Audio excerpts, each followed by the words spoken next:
愛神愛人係基督徒一生嘅功課，都係學靠緊耶穌嘅恩賜，盡心嘅愛心款待。耶穌就係愛人如己最落地嘅實踐。耶穌甘願主動走入嗰啲陌生嘅、邊緣嘅、有需要嘅地方，向人恩切款待。就如喺北宣家，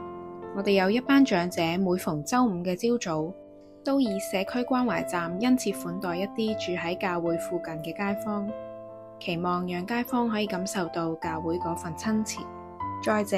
恩切款待唔只係一種學習，更係作主門徒嘅必須去做。當每一位新朋友嘅出現，正正係我哋與神同行，經歷神嘅恩典。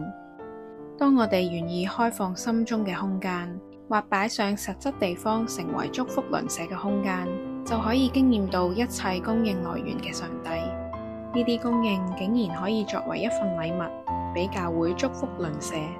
各位弟兄姊妹，願我哋都主動擺上，認識社區，經歷與神同在，踐行與鄰舍嘅關係裏面，將屬神嘅盼望喺社區見證中俾人群看見，建立有神當中嘅友誼。